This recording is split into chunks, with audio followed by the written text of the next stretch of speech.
嗨，耀西莫！新疆汇聚了除了海洋以外的所有地质地貌。想要了解新疆呢，一定要从山开始，因为山地约占新疆总面积的1/2。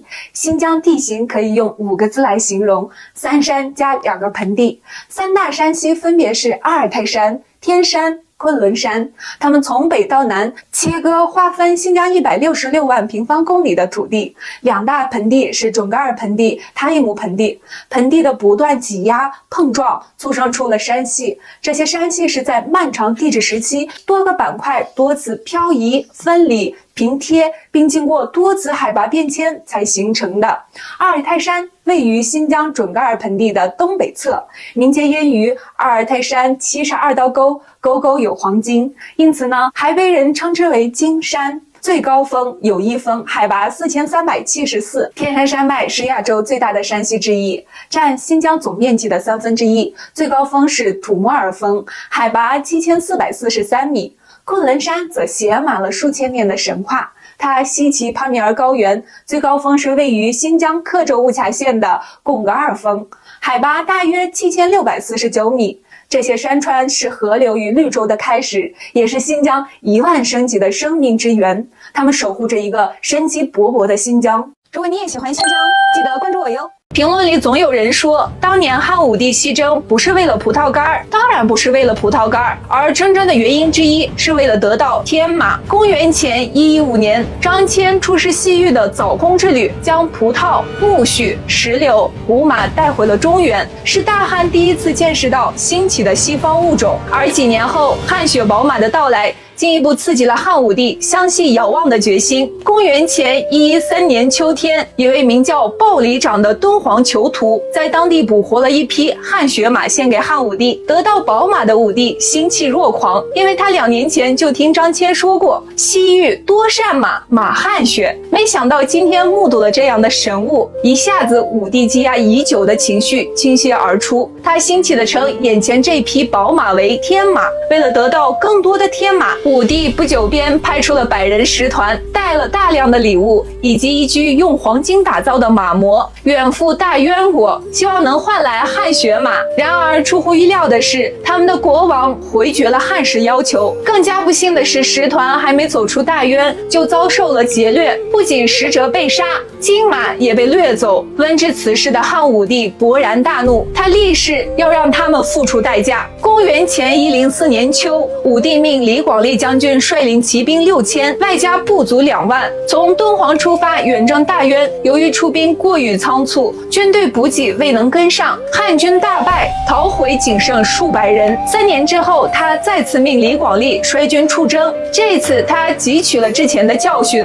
做了充足的准备，不仅派给李广利整整6万名士卒，还有战马3万匹、牛10万头，以及大量羊、驴和骆驼，还特意派了2名相马专家一同前往。没多久，大原发生政变，叛变的贵族杀死国王，并向汉军议和。最终，汉武帝得到梦寐以求的天马千余匹。现在中国最大的汗血宝马集中地就在新疆的乌鲁木齐，有机会来看看吧。江苏人在新疆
她被称为昆仑女神，独自在昆仑山脚下守望20多年，从一个花季少女变成了沧桑老妇。她到底在等什么？1990年，杨丽与爱人李军结婚，丈夫为相应号召报名加入了支援边疆的队伍。她跟随队伍在昆仑山无人区修筑公路，遭遇到了坍塌，所有人被淹没在黄沙之下。杨丽思念丈夫，伤心过度，精神开始恍惚，常常自言自语。她不相信丈夫死了，丈夫说过会回来陪她。直到2001年，家中最后一位老人去世，她便背起了行李，来到了昆仑山脚下，来到了丈夫消失的地方，呼唤着丈夫的名字。她在昆仑山脚下找到了以前工人避风的小房子，从此便在这个荒无人烟的地方等待丈夫归来。这一等就是20多年。高原艰苦的环境改变了她的容貌，却没能改变她的艰辛。她会对每一个路过的车辆微笑招手，希望大家路上平安，因此大家都称她为昆仑女神。古西域的楼兰到底做了什么，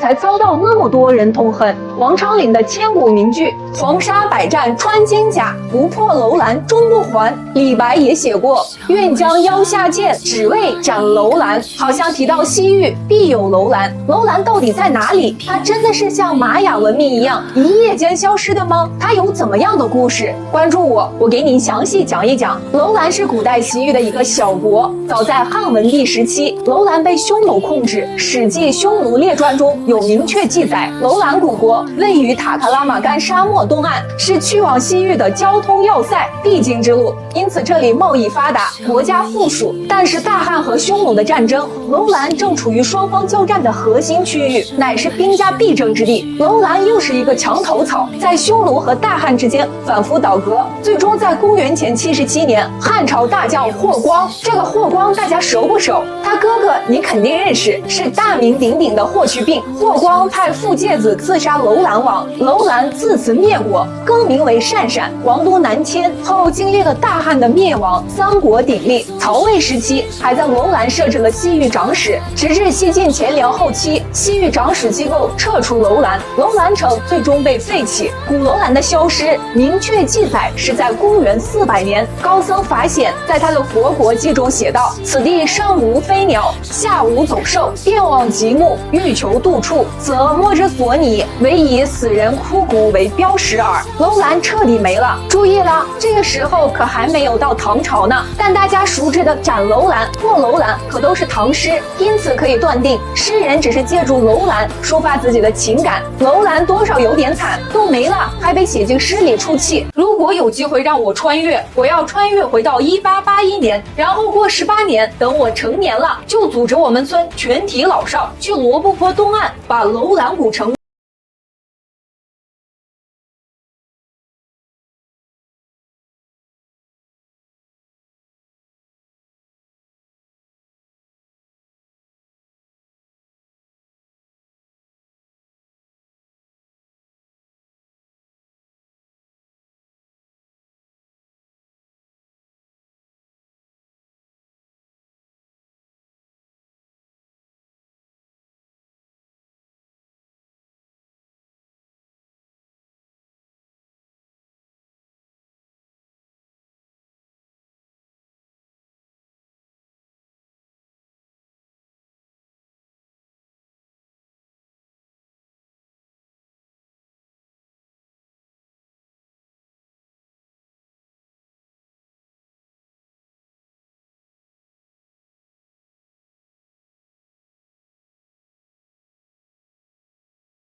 五星出东方，利中国吗？震撼的是，这句话出现在2000多年前的文物上，出土于新疆尼雅遗址的汉代织锦护壁。这是一件国宝，是我国首批金质出国展览的文物，被视为20世纪中国考古学最伟大的发现之一，现在就收藏于新疆博物馆。它是怎么被发现的？又有什么样的寓意呢？1995年10月，中国和日本组成联合考古队，在新疆和田地区尼雅遗址一处墓地上进行考古挖掘。然而几个月来，他们在这里一直没有什么新的发现。在失望中，考古人员突然发现了一座古墓，这是一个2人合葬墓，合葬的2人身上穿着许多遗物，最显眼的是其中一具尸体的右臂上绑着一个色彩鲜艳的织锦，在织锦的彩色纹样间，8个砖体汉字跃然而出：5星出东方，立中国。当看见这几个字后，现场所有的考古人员都目瞪口呆。2000多年前的汉代墓葬出现了5星、东方、中国，这简直不敢让人相信。古人是如何知道2000多年后的今天，中国屹立在世界东方，而我国的国旗就是5星红旗？这次考古公布后，举世震惊，但同时引来了无数国外考古人员的质疑，这确实不敢让人相信。但日本专家也在现场，可以佐证。那么2000多年前的物件是怎么保存这么完好的？这就要得力于墓葬所在的地方了。这里是塔克拉玛干的腹地，常年干燥缺水的气候，湿度极低，微生物难以生长，因此没被腐蚀。在这片沙漠，同时还发现了我们熟知的楼兰小河公主、米兰古城等等。而尼雅遗址，你应该在其他地方也听说过，它就是《鬼吹灯》中的精绝古城。如果你也喜欢新疆，记得关注我哟。丘处机是谁？您知道吗？据说他曾西行万里，还有人说《西游记》原本作者不是武承恩，而是丘处机。也有传言说新疆的八卦城就是丘处机所造。实际上，八卦城不是丘处机所建，而是1937年伊犁屯垦时所建。关于《西游记》的问题，应该也是猜测，但丘处机确实是拯救苍生的征高人，他是道教的全真七子之一，登州旗峡人，也就是现在的山东。他自幼失去双亲，尝尽人间苦难。20岁拜师王重阳，苦心修道后创建了全真的龙门派。相传他精通治国安邦之道，并且精通长生不老之术，因此成吉思汗派使者召见丘处机。为了天下苍生，在74岁高龄时远赴西域，奔走数万里，历经艰难。2年后抵达西域大雪山，劝说成吉思汗敬天爱民。短短几天的交谈，让成吉思汗对丘处机万分敬仰，命人将丘处机的话记录成书。正是他的劝谏改变了成吉思汗和无数人的命运。后来丘处机的弟子李之常将此次西行所见所闻撰作《长纯真人西游记》，这可能就是有人说《西游记》是丘处机所写的缘故。丘处机返回北京后，成吉思汗赐他虎符，命他掌管天下道教，而且免除道士赋税差役。于是丘处机广发度牒，很多人因此加入道教。1227年，丘处机先去，现北京的白云观就是全真龙门派的祖庭，据说丘处机就是葬于此处。伴随着甘肃的地震，青海海东市出现了可怕的沙涌，也导致了非常惨重的伤亡和强大的破坏力。沙涌这个词，可能我们大多数人之前都没听过。地震过后，3-4米高的淤泥突然喷涌而出，将村庄掩埋，很多人根本没有逃生的机会。沙涌是由于地壳震动，地下深处含水沙土液化，液化的沙土随着地表的裂痕和通道直接涌出地面。那么遇到沙涌该如何自救呢？首先要对沙涌有一定的认知和了解，这也是我做这个视频的原因。遇到这种情况，大家不能忽视，保持冷静。第二，一有机会立马逃离，找坚固的避难所，最好是地势高一些的地方。第三，如果没有办法逃离，要尽可能保护头部和胸腔，确保呼吸通畅，等待救援。现在救援工作仍在有序开展，希望更多的奇迹发生，生火早早日恢复。四川人到底在新疆做了些什么？在新疆，不管南疆、北疆，都有很多的四川人。在伊犁还有一个四川村，这些四川老乡手艺精湛，吃苦耐劳。新疆家庭的装修很复杂，可以说难度很高，但是在四川人手中却易如反掌。很多新疆人都愿意找他们做装修，他们诚信朴实，而且装修品质高，深受大家的信赖和喜爱。很多四川人也成了建筑行业的老板，也有很多做成了房地产老板、餐饮业的老板。四川的女人也毫不逊色，我认识的四川朋友，女人也是丝毫不输老公，能独当一面。其实按照出土的文物来看，四川还是历史上最早来到新疆的省份。早在张骞出使西域之前，在西域地区就有了售卖蜀锦。著名的五星出东方利中国的汉代织金护臂就是四川蜀锦。那个时候的四川人应该就已经开辟了南线的丝绸之路了。近现代，新疆生产建设兵团的第一代援疆建设者中也有很多四川人，他们将新疆的荒漠戈壁改造成了万亩良田，为新疆的发展做出了巨大的贡献。在新疆待了10几年、20几年的四川人也数不胜数。巧的是，新疆人也非常喜欢四川，成都就受到了很多新疆年轻人的青睐。成都人的热情和包容，还有合理的物价和众多美食，成了新疆人理想的定居地。对了，还有一个重要原因，那就是四川强悍的说唱。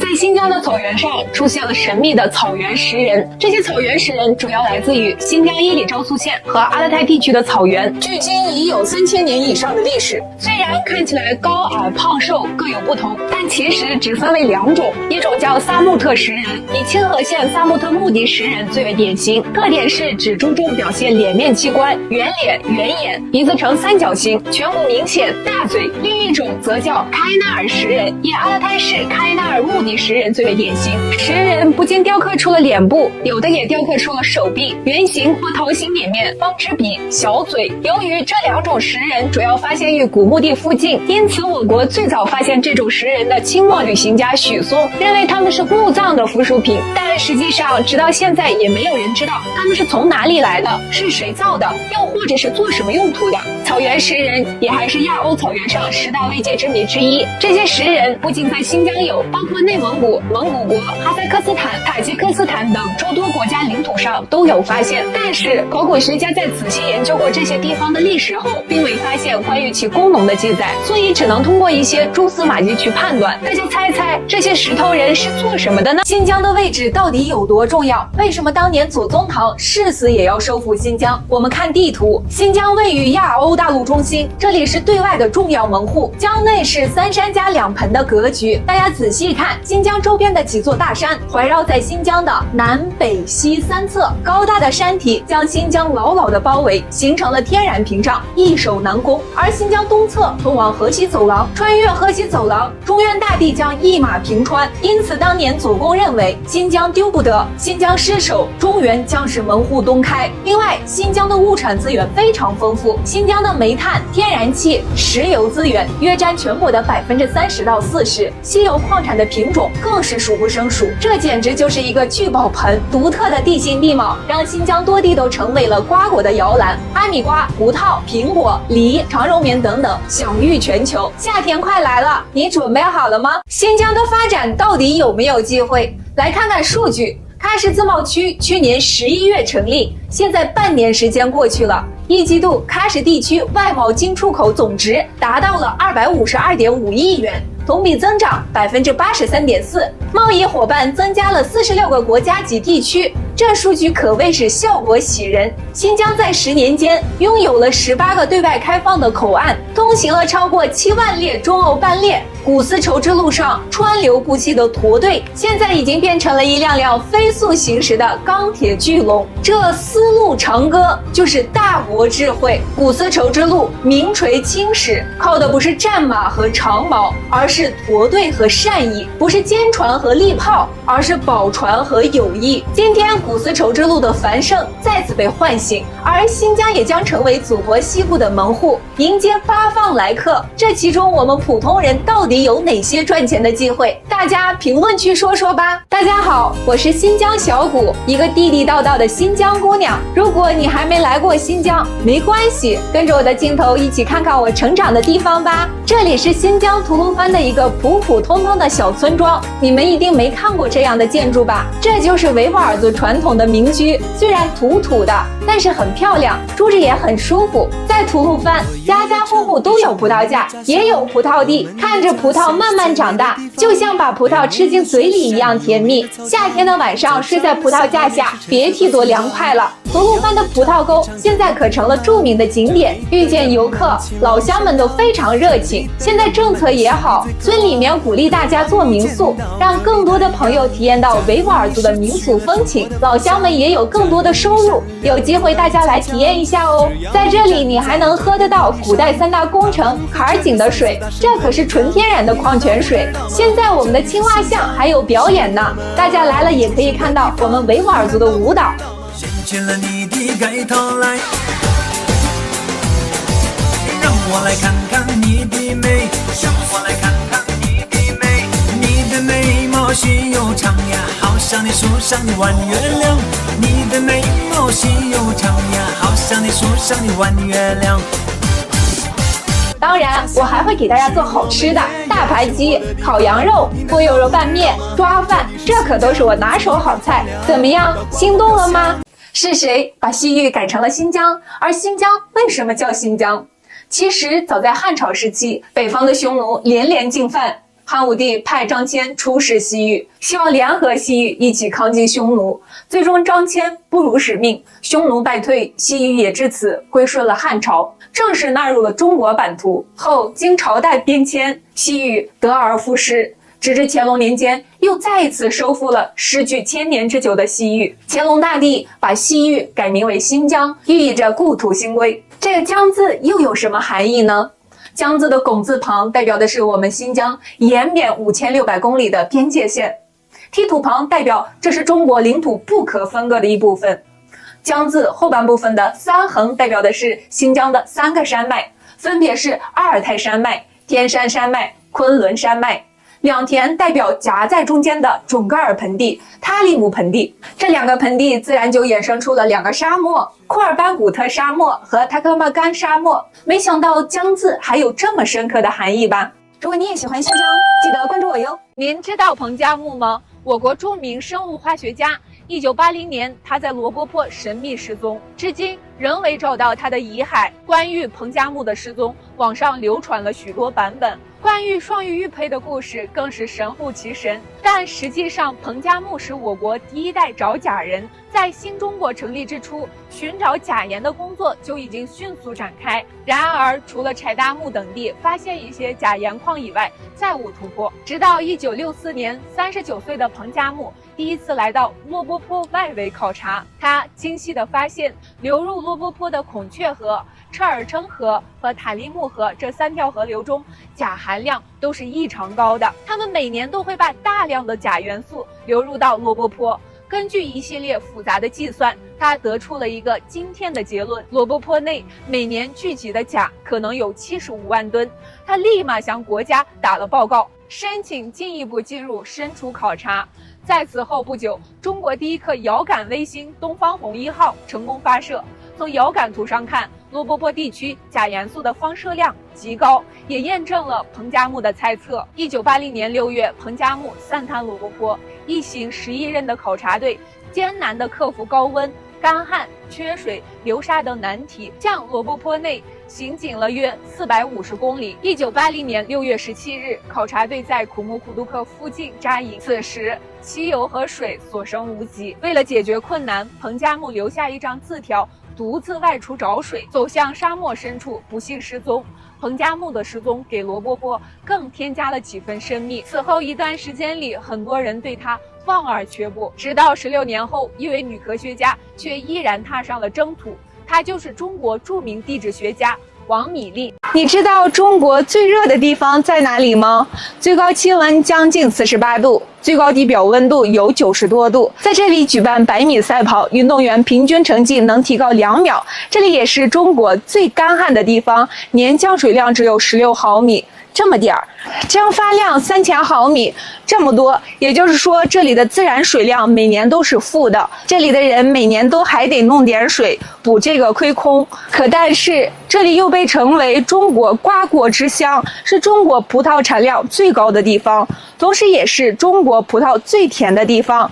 葡萄种植是需要大量的水的，你说这个矛盾不矛盾？我现在所在的就是小学课本里面的葡萄沟，你还记得是几年级学的吗？新疆吐鲁番有个地方叫葡萄沟，那里出产水果，到7月份，人们最喜爱的葡萄成熟了。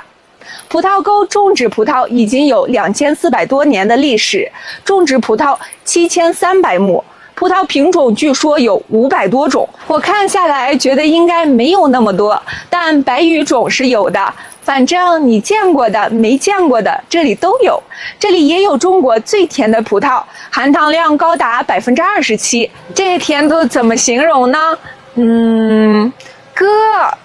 甜不甜？我们看一下葡萄沟的全貌。葡萄沟位于寸草不生的火焰山脚下，在峡谷中间夹着一条长约8公里的绿色丝带，这就是葡萄沟。刚我们讲了，葡萄生长需要水，这里每年降水量几乎没有。那么问题来了，补亏空和种葡萄的水到底哪里来的呢？